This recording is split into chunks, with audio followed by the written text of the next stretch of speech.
사랑하는 성도 여러분, 안녕하세요. 7월 3일 금요일 아침입니다. 우리 교회가 3월 22일 주일부터 온라인 예배를 드리기로 결정을 했죠. 그때 백일홍 꽃씨를 뿌리면서 이 꽃을 성도님들과 함께 볼 수 있으면 참 좋겠다고 생각을 했습니다. 그런데 그 백일홍 꽃이 피었습니다. 오늘 아침 묵상 배경 화면이 백일홍 꽃씨입니다. 참 예쁘죠? 백일홍은 100일 동안 붉게 핀다는 이야기가 있는데 우리 하루빨리 함께 모일 수 있는 시간이 오기를 소망합니다. 오늘 아침 우리에게 주시는 하나님 말씀은 열왕기상 11장 3절에서 4절 그리고 10절 11절 말씀입니다. 왕은 후궁이 700명이요 첩이 300명이라 그의 여인들이 왕의 마음을 돌아서게 하였더라. 솔로몬의 나이가 많을 때에 그의 여인들이 그의 마음을 돌려 다른 신들을 따르게 하였으므로 왕의 마음이 그의 아버지 다윗의 마음과 같지 아니하여 그의 하나님 여호와 앞에 온전하지 못하였으니 10절 11절입니다. 이 일에 대하여 명령하사 다른 신을 따르지 말라 하셨으나 그가 여호와의 명령을 지키지 않았으므로 여호와께서 솔로몬에게 말씀하시되 내게 이런 일이 있었고 또 내가 내 언약과 내가 네게 명령한 법도를 지키지 아니하였으니 내가 반드시 이 나라를 네게서 빼앗아 내 신하에게 주리라. 아멘. 오늘 읽은 말씀은 솔로몬의 일생 중에 거반 마지막 부분에 해당되는 내용입니다. 솔로몬 왕이라고 하면 제일 먼저 떠오르는 단어가 무엇입니까? 지혜죠. 여러분, 지혜라는 게 무엇입니까? 동일한 상황에서 다른 눈으로 볼 줄 알고 다른 방법을 찾아낼 줄 아는 게 지혜의 역할 아니겠습니까? 이 지혜하면 솔로몬을 따라갈 사람이 없던 거죠. 그런 솔로몬이 선택한 이스라엘을 부강한 나라로 만들기 방법이 뭐냐면 주위의 많은 나라와 정략 결혼을 하는 것이었습니다. 우리말 성경에는 3절에 후궁이 700명이라고 되어 있는데 영어 성경에는 로얄 버스, 그러니까 로얄 패밀리, 왕실 출신의 여인이 700명인 거죠. 주위 700개의 나라 또는 부족과 정략 결혼을 한 겁니다.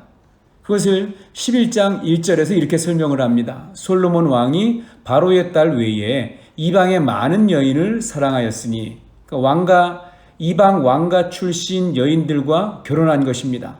솔로몬이 선택한 이스라엘을 강하게 만드는 최고의 방법이었던 것입니다. 그리고 실제로 솔로몬 왕 때 이스라엘은 가장 강력한 나라가 되어집니다. 그러나 이 일로 인해서 솔로몬은 하나님 곁을 떠나게 될 뿐 아니라 하나님을 섬기는 이스라엘 나라에 공식적으로 통치자의 허락하에 우상 숭배가 들어오게 됩니다. 700명의 이방 공주들이 우상을 가져오고 솔로몬은 그들이 섬기는 그 우상의 산당을 지어주고 이스라엘 나라 안에서 그 우상을 섬기도록 허용을 해줍니다. 어느 왕 때 일어난 일이라고요? 지혜의 왕이라고 일컬어지는 솔로몬 왕 때. 하나님 백성의 나라였던 이스라엘은 이후로 우상 숭배가 끊이지 않는 나라가 되었고 이스라엘 나라가 둘로 나누어지는 원인이 되고 그리고 이스라엘은 급속도로 추락하게 됩니다. 무엇 때문에 이렇게 되었을까요? 솔로몬이 가진 지혜 때문에. 역사상 가장 뛰어난 지혜를 가졌지만 또한 가장 하나님의 마음을 아프게 한 왕일 것입니다. 그런데 솔로몬의 그 지혜가 어디서 왔습니까? 하나님께로부터 받았다는 것입니다. 다시 말하면 어디서 내가 이 지혜를 얻게 되었는가를 놓치기 시작하면서부터 그는 그 지혜로 인해서 잘못된 선택을 하게 됩니다. 솔로몬은 현실을 주목하면서 우리나라가 부강하게 되려면 주변국들과 정략 결혼을 통해서 안정적인 정치 상황을 만들어야 해라고 선택을 했습니다. 여러분, 솔로몬이 그렇게 선택을 한 이유가 무엇입니까?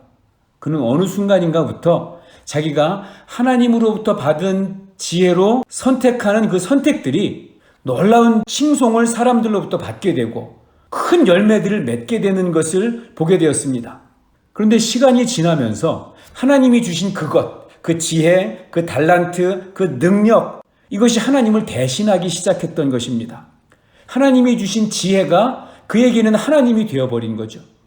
하나님이 주신 그 지혜 때문에 내게 좋은 열매들이 많이 생겼어요. 그런데 이제는 그 열매가 하나님의 말씀보다 더 좋고 더 중요하게 여겨지기 시작했다는 것입니다.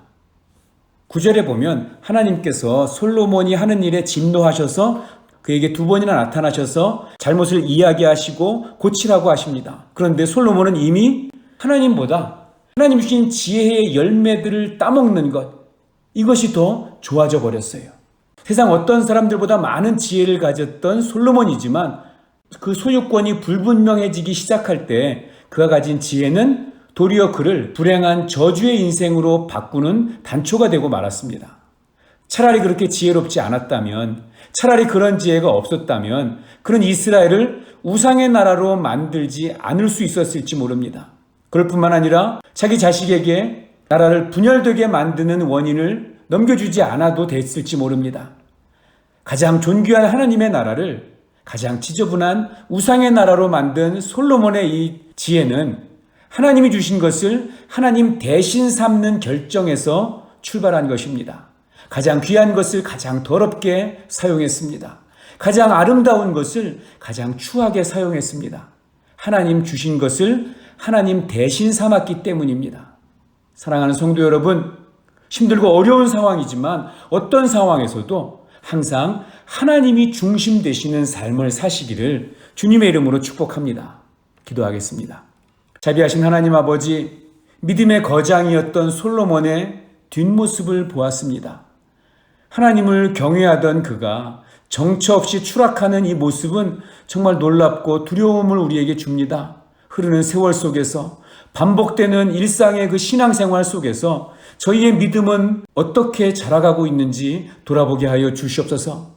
혹시라도 하나님보다 하나님이 주신 것을 더 소중히 여기는 어리석음이, 하나님보다 하나님이 만들어주신 결과들을 더 가치 있게 여기는 그런 미련함이 나로 하여금 하나님의 사랑에 역행하고 하나님을 잃어버리게 만들 수 있음을 항상 기억하고 주님, 그렇게 변질되지 않도록 도와주시기를 간절히 소원합니다. 내 안에 차오르는 욕심과 정욕 때문에 하나님을 배반하는 미련한 인생 되지 않도록 도와주시옵소서. 사랑이 많으신 하나님 아버지, 코로나19 연구자들에게 지혜를 공교하게 하사 속히 치료제와 백신이 개발되게 하시고 셧다운으로 인해서 경제적인 어려움에 처한 모든 우리 성도들이 믿음 가운데 우리 주님이 공급하시는 길을 열어주심을 경험하게 하여 주시옵소서. 유사 증세가 있는 모든 사랑의 교회 식구들을 주님의 품으로 품어주시고 치유하여 주시기를 간절히 바라고 소원하옵나이다. 예수님의 이름으로 축복하며 기도하옵나이다. 아멘.